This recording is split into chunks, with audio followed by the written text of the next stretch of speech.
Vuelo 705 de FedEx. Aceleración positiva. Más deprisa, por favor. Viaje rutinario de Memphis, Tennessee a San José, California. La tripulación no sabe que pronto tendrán que defenderse de un ataque que pretende acabar con su vida. El vuelo 705 nunca llegará a su destino. Están intentando secuestrar el avión. Los investigadores descubrirán un plan meticuloso con un móvil terrible.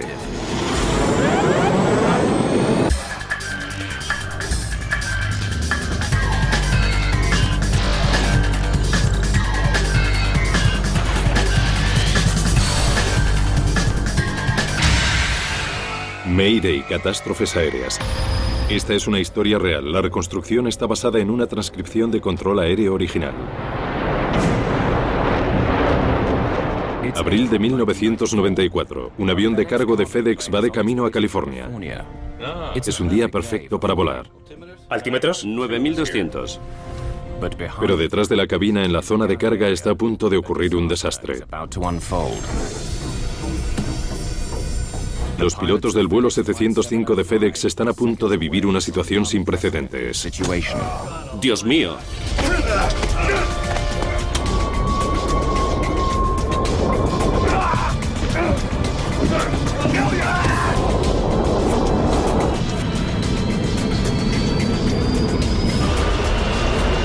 Central, central, ayuda. ¿Están intentando secuestrarlo? Necesitamos una ambulancia e intervención policial.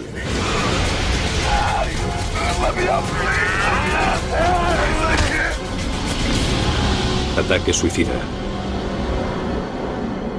7 de abril de 1994. Central principal de Federal Express en Memphis, Tennessee. Con servicio en 171 países, la empresa entrega más de 2 millones de paquetes al día y trabaja con un horario apretado. Las condiciones para volar son perfectas en el aeropuerto de Memphis. El vuelo 705 de FedEx a San José, California, se prepara para despegar con 3 hombres a bordo. ¿El vuelo de la tarde a San José tiene sitio para uno más, sí? Auburn Calloway, de 42 años, es ingeniero aeronáutico. Espera poder viajar en el vuelo 705 por razones personales. Gracias. Los empleados tienen el privilegio de viajar gratis y van en el asiento auxiliar. El ingeniero aeronáutico de 39 años, Andy Peterson, es el primero de la tripulación en llegar al avión. Andy Peterson. Auburn Calloway. Se sorprende al encontrar a Auburn Calloway a bordo. Lo primero que pensé es que había cambiado el plan. Habían llamado a alguien y llevábamos 2 ingenieros. Así que le saludé y le pregunté si venía con nosotros a San José y me dijo que sí, pero que iba solo de pasajero. Peterson, que llevaba 5 años volando con FedEx, encuentra algo raro en la revisión previa al vuelo. El interruptor del grabador de voz de la cabina, o CVR, está apagado. Sorprendido, Peterson lo enciende. El CVR graba todas las comunicaciones internas durante el vuelo y es crucial en la investigación de desastres aéreos. No hay línea comercial importante que pueda volar sin uno de ellos. El interruptor del circuito de voz de la cabina estaba hacia afuera, así que el grabador de voz de la cabina estaba apagado. Nunca lo había visto así y me pareció extraño. El piloto David Sanders, de 49 años, y el copiloto James Tucker, de 42, suben a bordo y se preparan para despegar. Soy Auburn Calloway. ¿Os importa si voy con vosotros hasta California? No, claro, no veo ningún problema. Así que tocas la guitarra. Lo intento. Estaba muy tranquilo, relajado. Nada indicaba que algo fuera mal.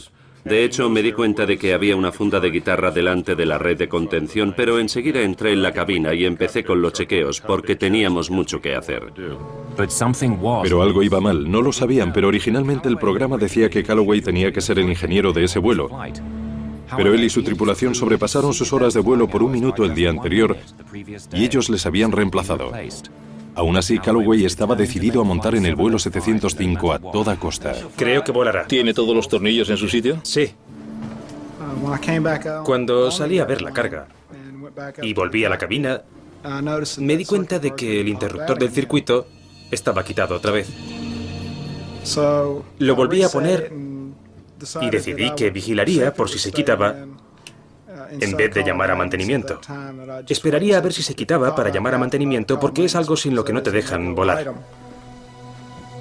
Si la cámara de vigilancia está apagada, no habrá grabación de audio de los hechos ocurridos a bordo del vuelo 705.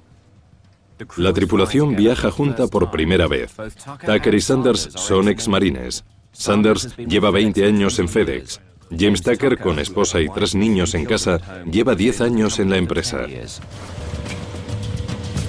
Ninguno de ellos conoce a Calloway o sus razones para estar allí.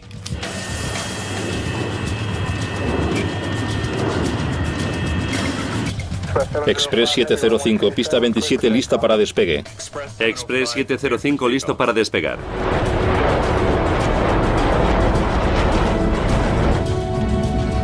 Aceleración positiva. Más deprisa, por favor. El vuelo 705 de FedEx está en el aire girando al oeste. Es un día claro en California y si todo va según lo planeado, en 10 horas estarán de vuelta en casa. Pero en la zona de carga, Auburn Calloway está preparando un plan distinto, el que lleva pensando durante días.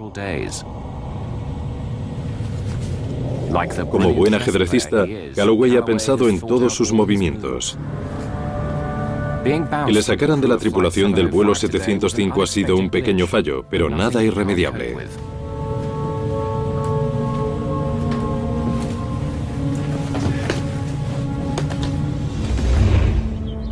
Esa mañana, en su casa, Calloway ya había hecho pequeños ajustes a su plan.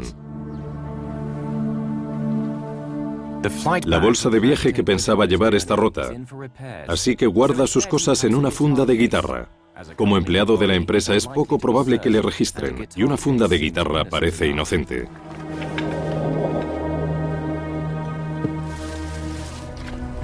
Aquí tenemos a un hombre que ha conseguido cosas que ningún otro afroamericano ha conseguido. Calloway se licenció en la Universidad de Stanford en 1974. Se convirtió en un brillante piloto del ejército y luego en piloto comercial. Pero los 5 años que lleva en FedEx ha estado de ingeniero. Era una persona muy inteligente y dinámica para cumplir sus metas. Y tenía enormes posibilidades de futuro en su carrera. Estaba casado y tenía niños. Parecía casi parte del sueño americano, la familia americana. Antes de irse al aeropuerto, Calloway colocó algunos documentos importantes sobre la cama, entre ellos su testamento.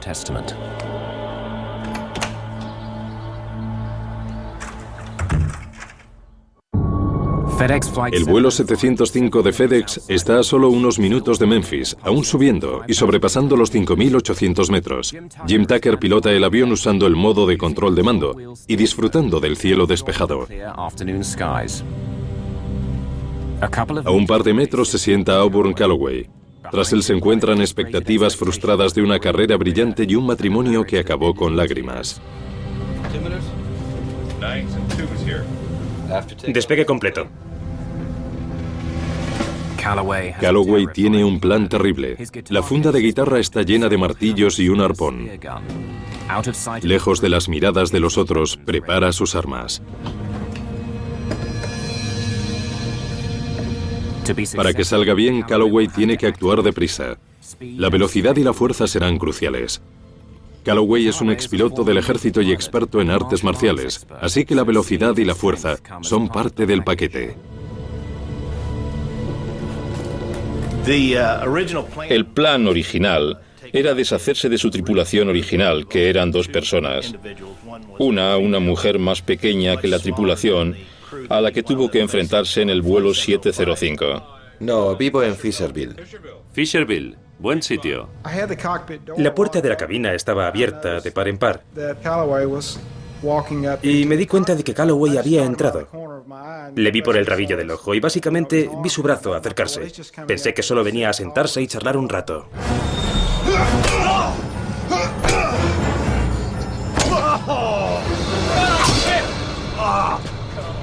Un gran dolor, cegador. Tanto que, de hecho, nunca perdí la conciencia, pero perdí la conciencia útil durante al menos 45 segundos. La tripulación está en shock y confusa. ¿Qué demonios estás haciendo? Lo único que vi fue su cara y los ojos y un objeto viniendo hacia mí. No percibí ninguna emoción, odio o ira. Solo vi una amenaza y no supe identificarla. Fue tan sorprendente que un miembro de la tripulación con uniforme atacara a otro piloto. Nunca se había oído en este mundillo. Aunque con graves heridas, Peterson y Tucker están vivos. ¡Levanta! ¡Cógele! ¡No puedo! Calloway se marcha deprisa de la cabina. Sin saber de las heridas de los demás, la tripulación empieza a moverse. ¡Levanta! ¡Levanta! Calloway tiene un plan B. El arpón que tiene atrás es un arma mortal. Sentaos, sentaos. Volved a los asientos. Esto es de verdad y os mataré. Oía un pitido fuerte en mi oído y no podía mantener el equilibrio. Pero vi el arpón y pensé que lo único que podía hacer era agarrarlo. Así que lo hice. Sobresale del arma unos 10 centímetros. Así que lo agarré por detrás de la punta e intenté aferrarme a él. Tucker hace entonces algo que Calloway no se espera. Echa para atrás la palanca de mando y coloca el avión en un ángulo ascendente de 15 grados. Eso arroja a los que luchan a la galería, fuera de la cabina. Ya había pensado que probablemente lo que tenía en las manos era la mejor arma disponible, y eso era el mismo avión. Tucker no solo ha sido piloto del ejército, sino instructor de combate de A4. Su experiencia como piloto de caza será inestimable en los siguientes minutos. Contemplé la situación como si fuera una situación de maniobras de combate. En el ejército nos enseñan que lo primero que hay que hacer es atrapar al tipo malo. Le haces predecible atrapándole y luego usas su predictibilidad contra él y le matas. ¡Atrapadle! ¡Cogedle! Pero el copiloto no se detiene ahí. Tucker hace rodar el enorme avión hacia la izquierda con una maniobra acrobática para intentar desarmar a Calloway. Los hombres ruedan por la cortina de separación hacia la izquierda del avión. Sabía que tenía que hacer algo muy brusco, algo que él no se estuviera esperando.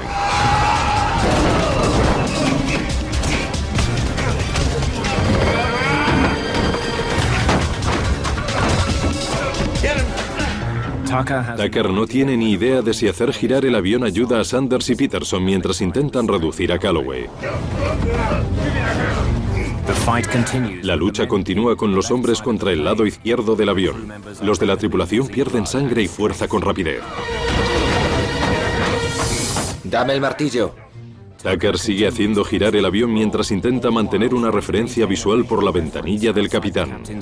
Atrápale, Andy, yo me ocupo del avión. Bueno, intentas dar la vuelta al avión y ponerlo completamente vertical, pero en ese momento en particular, sabía que si le daba la vuelta del todo no podría ver lo que hacía. El techo de la cabina no es de cristal, así que cuando miras fuera ves por las ventanillas, pero si lo giras del todo, no ves lo que haces. Así que lo giré unos 145 grados hasta que todavía podía ver el lateral, mientras el morro del avión empezaba a descender. Tucker gira 140 grados el DC-10 de 250.000 kilos casi del todo. Se supone que los aviones comerciales no se pueden girar más de 60 grados.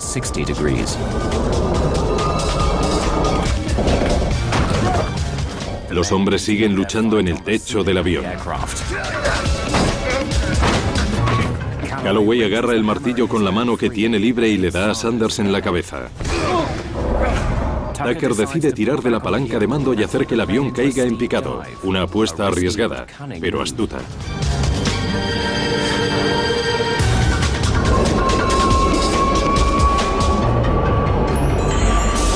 La fuerza G de la caída empuja a los hombres por el techo hasta la cortina. El avión va a una velocidad peligrosa. Tucker está pidiendo al avión cosas para las que no fue diseñado. Los DC no deben pasar los 695 kilómetros por hora. Tucker iba a más de 800.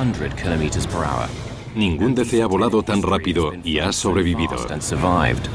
El indicador de la velocidad del aire iba al máximo. Tenía la aguja contra la marca del final. No podía ir a más, aunque sabes cuándo vas deprisa. Porque se oyen cosas que normalmente no se oyen en un avión de ese tamaño, como el sonido del viento en la cabina. El avión se acerca a velocidades supersónicas. Con una velocidad mayor del viento, el flujo sobre los estabilizadores se ve afectado. Los timones de altura empiezan a agitarse de arriba a abajo. Si se agitan más violentamente se pueden estropear y Tucker no tendrá forma de recuperar el avión de la caída. Si no tiraba pronto del avión, probablemente se rompería en trozos porque estaba entrando en un fenómeno llamado McTuck, en el que el avión cabecea porque la velocidad del aire aumenta tanto el flujo sobre la superficie de las alas que hace cosas para lo que ni siquiera está diseñado.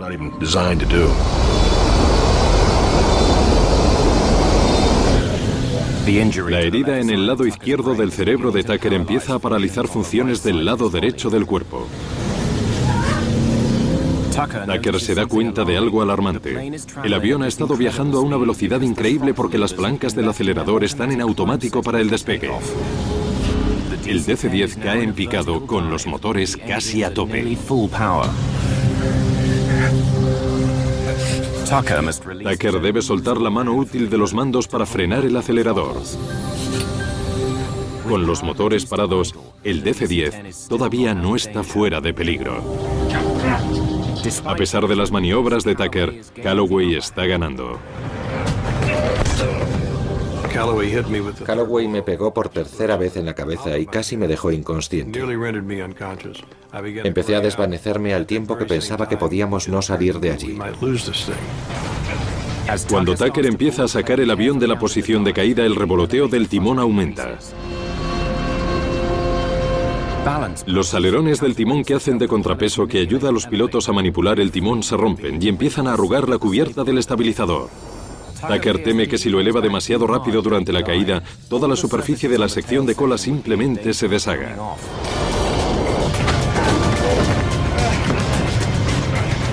Sanders casi no tiene fuerzas y Peterson sangra profusamente por la cabeza por la rotura de la arteria temporal.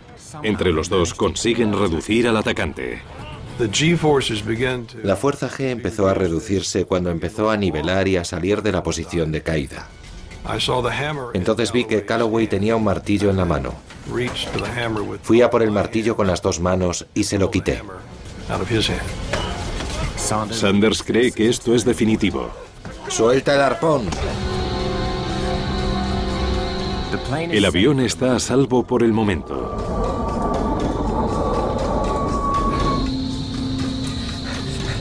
Un minuto después de que comience el ataque, Tucker puede por fin llamar por radio a Memphis. Central, central, ayuda. El controlador aéreo Ken Fleshman y su aprendiz reciben la llamada de auxilio de Tucker. Avión con emergencia, repita. Central. Avión con emergencia, repita. Escuche, es el Express 705. Estoy herido. Han intentado secuestrar el avión. Deme un vector, por favor. Volvemos a Memphis, deprisa. Express 705, vuele hacia 095 directo a Memphis. 095, directo a Memphis. Manden una ambulancia y avisen a las autoridades del aeropuerto. Memphis, ¿están ahí? Afirmativo, 705, descienda y manténgase a 10.000. Fleshman actúa por si el secuestrador tiene un arma. Si puede hacer que el avión baje a 3.000 metros, un agujero de bala en el fuselaje no hará que la descompresión sea explosiva. Tucker oye que la lucha aumenta detrás. Su única arma otra vez, el avión.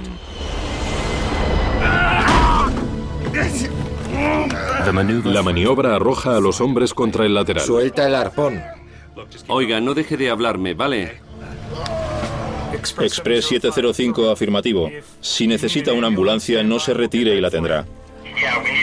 Sí, necesitamos una ambulancia e intervención policial también. Notifícalo al equipo de operaciones. Ha pedido intervención policial. Fleshman reconoce el término intervención policial como la petición más seria de un piloto. Significa que agentes armados entrarán los primeros cuando aterricen. Hay que avisar a los equipos de Memphis. Tenemos una emergencia. El Express 705 ha sufrido un intento de secuestro. ¿Que han intentado secuestrarlo? Bien. Contacto por radar. Ponle en 119.1. Paul Candolino, un controlador aéreo veterano de 44 años, encuentra el vuelo 705 en su pantalla, pero algo va mal. El avión se aleja del aeropuerto.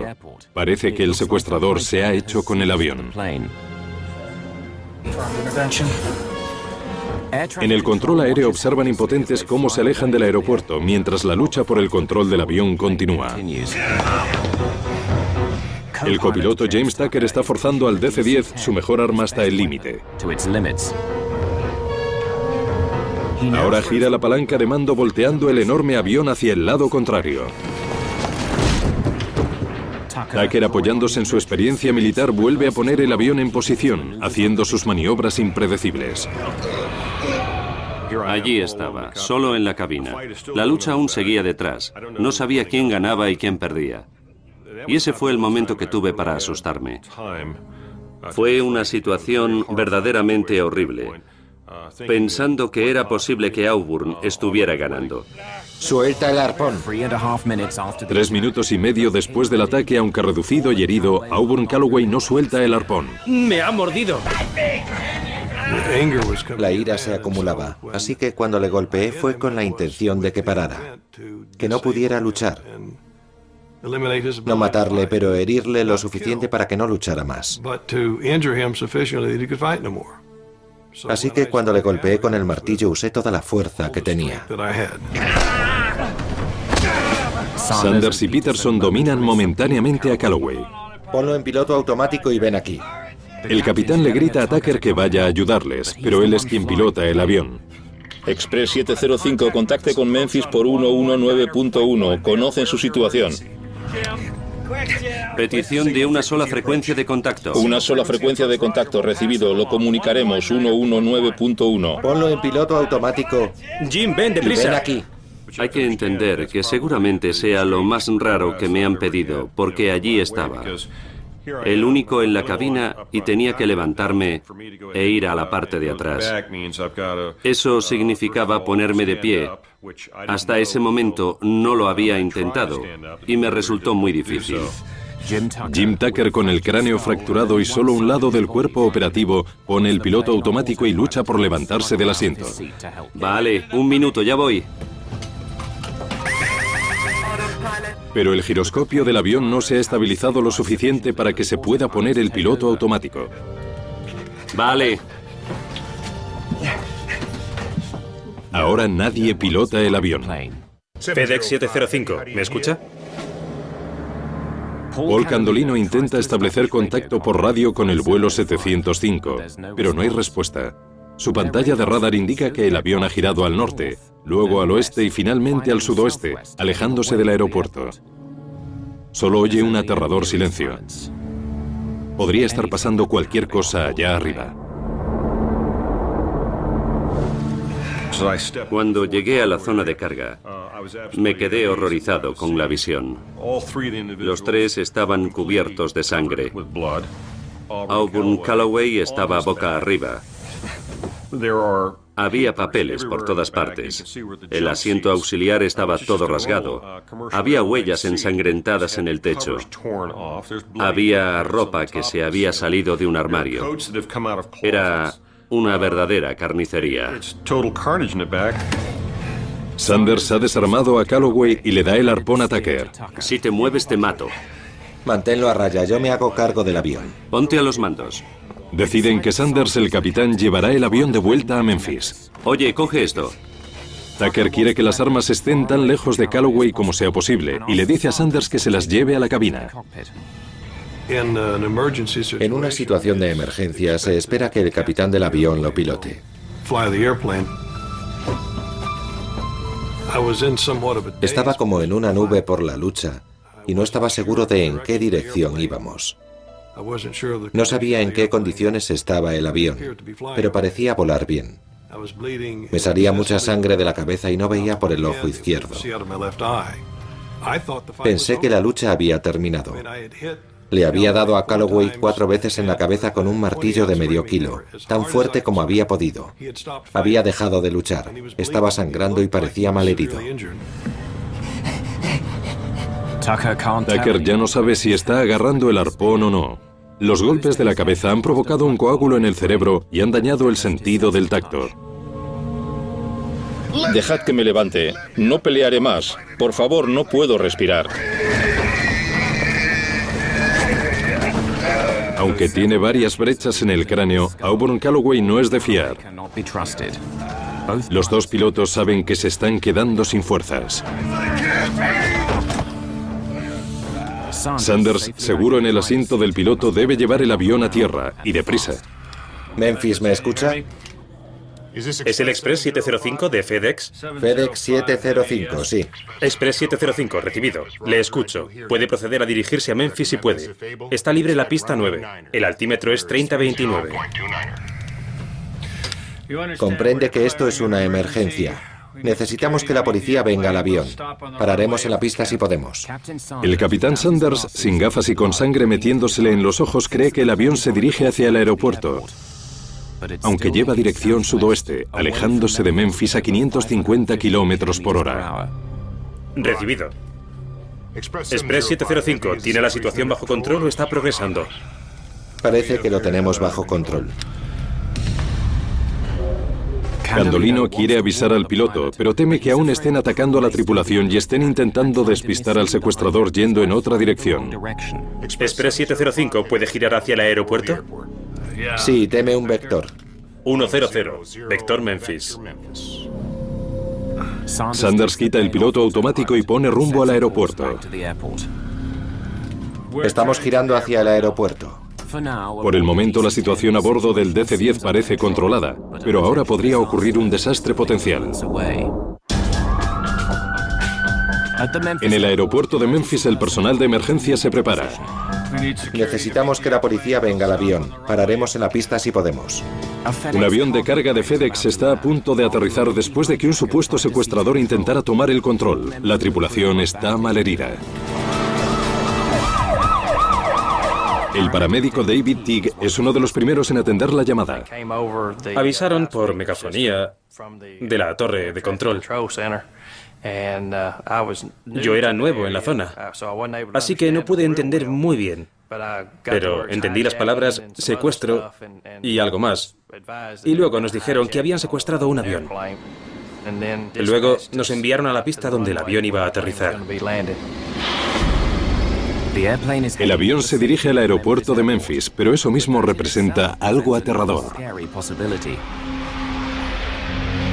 El avión tiene 16.000 kilos más del peso recomendado para aterrizajes, con más de 38.000 kilos de combustible en los tanques. En la mayoría de las situaciones de aterrizaje de emergencia hay tiempo y oportunidad para deshacerse del exceso de combustible, pero Sanders sabe que los interruptores están demasiado lejos. Tendría que levantarse e ir hasta el panel de control del ingeniero, donde están los interruptores del combustible, lo que hacía casi imposible que el capitán se deshiciera del combustible mientras pilotaba el avión. Detrás, Auburn Calloway aún no se ha rendido. Calloway se arrastra hasta el asiento auxiliar con Peterson y Tucker encima de él. Espera coger suficiente impulso para levantarse y tener ventaja. Intentó sacarme los ojos con los dedos. Hizo todo lo que pudo para desbaratarnos a Andy y a mí como equipo. Podíamos manejarle juntos, pero sabíamos que no teníamos posibilidad individualmente. Era una lucha a contrarreloj. Auburn se hacía fuerte y nosotros nos debilitábamos. Sabía que si volvía a la cabina seríamos historia. Supe que teníamos que detenerlo como fuera. Teníamos que evitar que volviera a la cabina. Cerca de los 2100 metros, la lucha detrás volvió a empezar. Y era tan violenta y ruidosa como cuando yo estaba allí. Se volvió tan violenta que cuando llegamos a los 2100 metros, decidí nivelar el avión, poner el piloto automático, volver atrás y matar a Calloway. La situación era tan grave que había que hacerlo. El DC-10 está a menos de 40 kilómetros del aeropuerto de Memphis. ¿Está todo bajo control? No lo sé. El ruido de la pelea preocupa a Sanders. Decide que tiene que acabar. Me desabroché el cinturón, me levanté del asiento y fui hacia atrás. Jim Tucker me dijo: David, creo que ya le tenemos bajo control. ¿Estás seguro?, le dije. Sí, ya está. Creo que le tenemos bajo control. Volví al asiento, me puse a los mandos y seguí descendiendo hacia el aeropuerto. Express 705. Verifique que la situación sigue controlada. Sí, lo tenemos más o menos controlado. El viento está a 030 en 5. Listo para aterrizar en pista 9.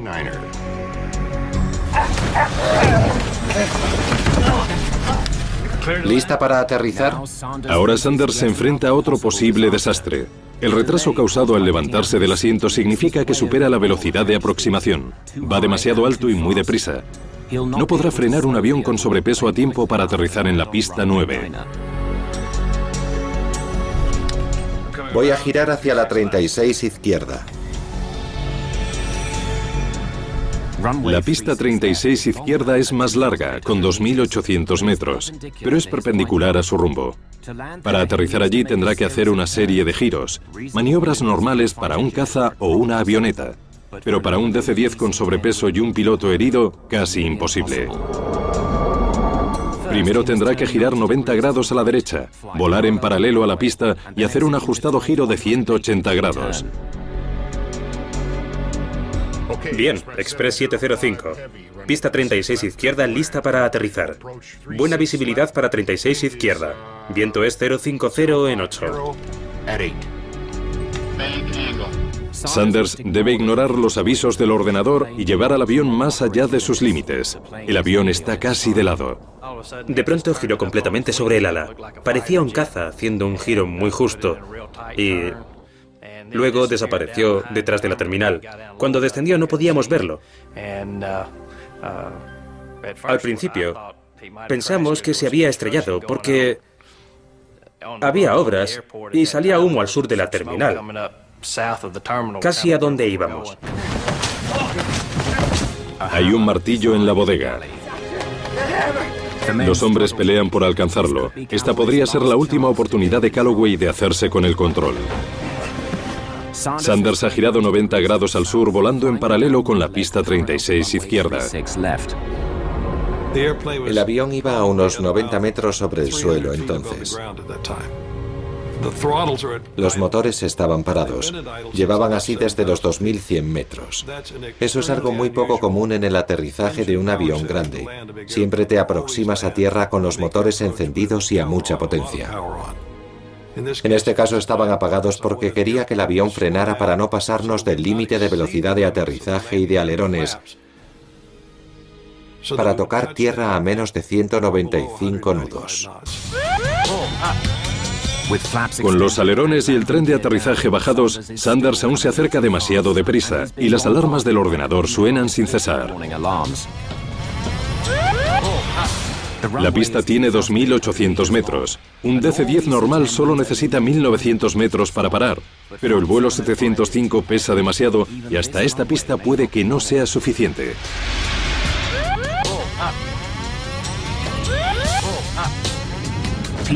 Peterson consigue por primera vez en la pelea hacerse con el martillo, pero está muy débil por toda la sangre que ha perdido. Tienes que darle, Andy, tienes que darle. Prácticamente se lo estaba suplicando, le dije, Andy, tienes que darle, está a punto de ganarnos a los dos. Supongo que le puse cara de no entender como... ¿De qué me hablas? Así que me miró muy serio, como un padre mirando a su hijo y me dijo, tienes que hacerlo. Y luego, pégale.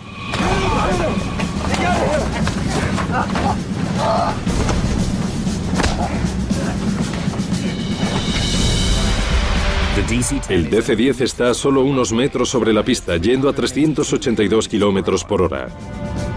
Sanders solo puede rezar para que no exploten las ruedas o se estrellen al final de la pista.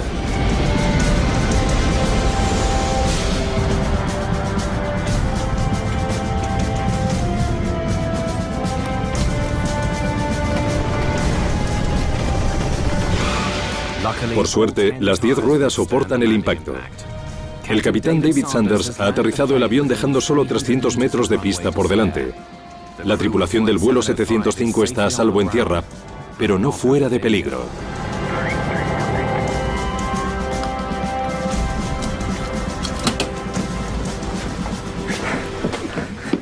Tira la puerta.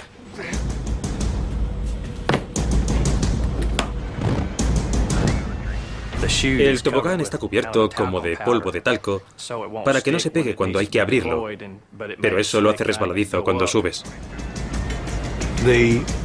La policía y los bomberos intentaron subir. Un bombero lo consiguió y me asomé a la puerta para ayudarle a subir. ¿Quién es el malo? Ese es el tipo. Había sangre por todo el suelo, por el techo, por los asientos. Todo estaba cubierto de sangre. ¿Trae unas esposas? No. Si no, será mejor que las consiga porque ese tipo todavía es peligroso. Necesito unas esposas, que alguien me tire unas. Tig consigue unas esposas.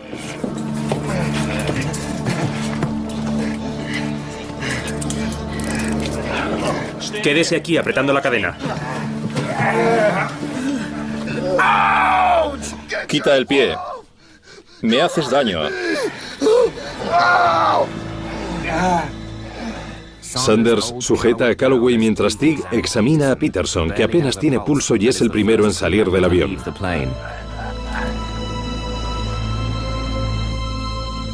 Sanders es el último de la tripulación a bordo. Allí, de pie junto a la puerta, sentí una especie de euforia que nunca he vuelto a experimentar. Era la sensación de haber estado allí, haberlo pasado y haber ganado. Los 3 hombres han soportado el ataque de otro empleado, aunque están mal heridos. El copiloto James Tucker tiene trozos de hueso en el cerebro. La vida del ingeniero Andy Peterson está en peligro por la enorme pérdida de sangre. Ambos están críticos. Los heridos son llevados al hospital regional en Memphis. El piloto David Sanders comparte la ambulancia con Tucker. Es entonces cuando se da cuenta de la gravedad de las heridas de su copiloto. Tucker entra en urgencias en camilla. A Sanders le ayudan, pero entra andando.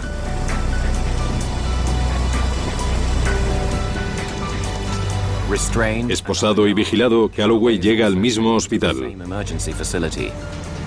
La pregunta importante aún está pendiente. ¿Por qué Auburn Calloway atacó a la tripulación del vuelo 705? La historia empieza a salir a la luz. Divorciado en 1990, Auburn Calloway aún intenta mantener a su exesposa y a sus 2 hijos y quiere asegurar económicamente su futuro. Le interesa mucho el bienestar de sus hijos. Le interesa que no tengan la infancia que tuvo él. Las pruebas de que era una misión suicida contra FedEx aparecen cuando los investigadores registran el avión y encuentran una carta de Calloway para su mujer. Querida Pat, quiero que sepas que vivo por ti y los niños. Pienso en vuestro bienestar todo el tiempo. Como por ejemplo, ¿cómo voy a poder garantizar que Kila y Barney vayan a Stanford?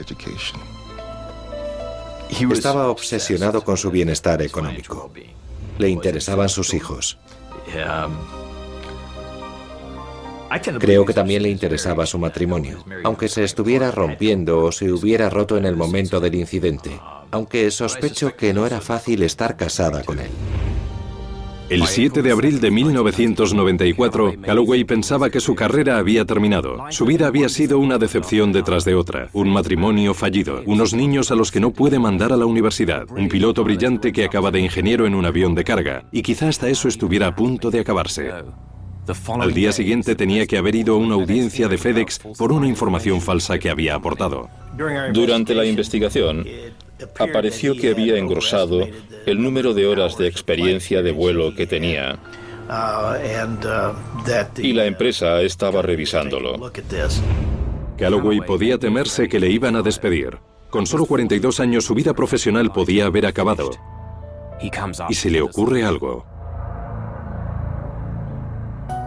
La meta es dejar a sus hijos con dinero. La meta es escapar, supongo, del dolor de su vida. No puede seguir participando en esa vida y dejarles dinero porque se enfrenta a un posible despido. Y entonces no podrá darles nada. Aunque su vida tiene valor si tiene un accidente. Calloway saca en metálico todos sus ahorros y manda un total de $54.000 a su exmujer. Aunque su seguro de vida vale $2,5 millones si muere en un accidente de trabajo.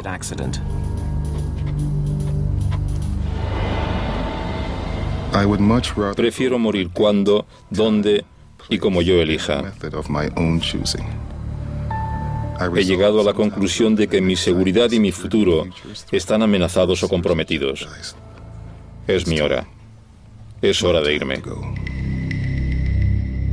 Quizá piensa que su familia recibirá el total del seguro si el avión se estrella en un supuesto accidente.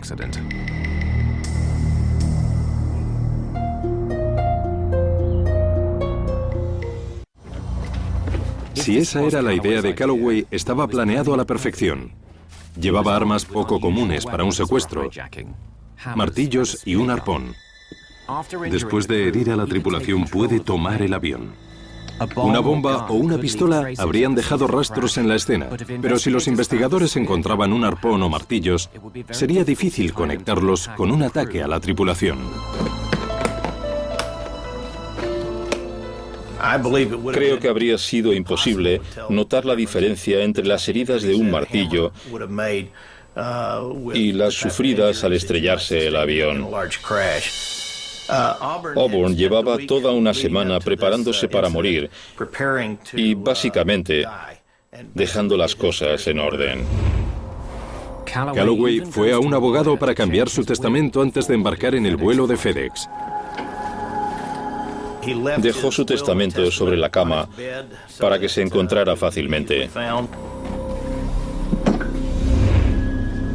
Para que cualquier accidente aéreo parezca un accidente, hay un obstáculo: la grabadora de voz de la cabina del avión.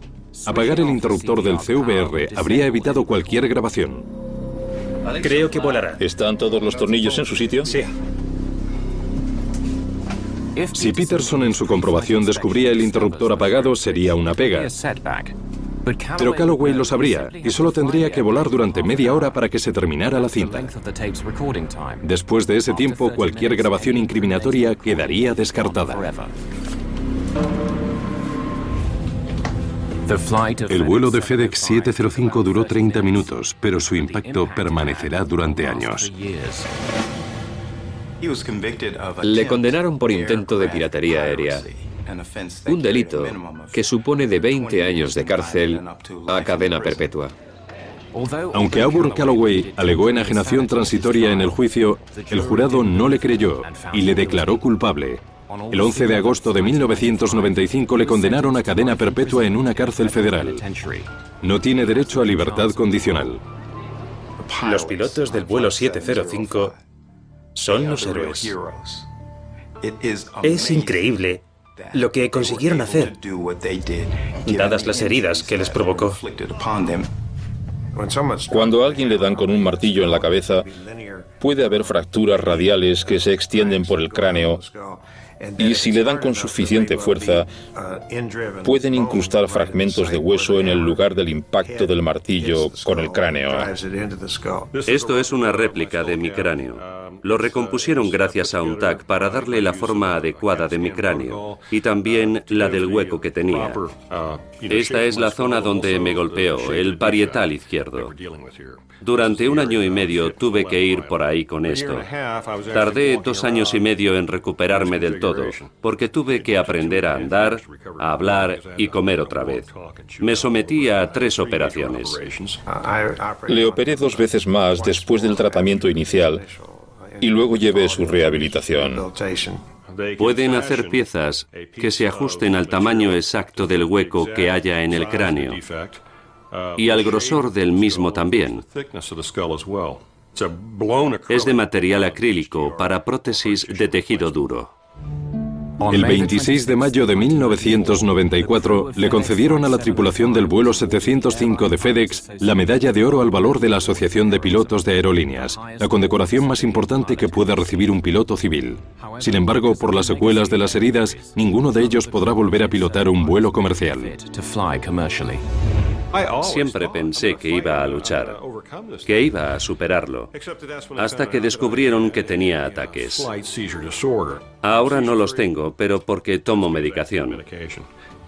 La única forma de volar sin que alguien vaya conmigo es con medicación. En este momento me han asegurado que nunca podré hacerlo. Tendré que medicarme lo que me queda de vida. Echo de menos volar. Cada vez que veo un avión me pregunto a dónde irá. Echo de menos eso. Pero, en realidad, agradezco estar vivo y poder estar con mi familia. Lo que echo de menos es la unión que se crea entre los pilotos, lo que hacen en el avión y fuera de él. Lo echo mucho de menos.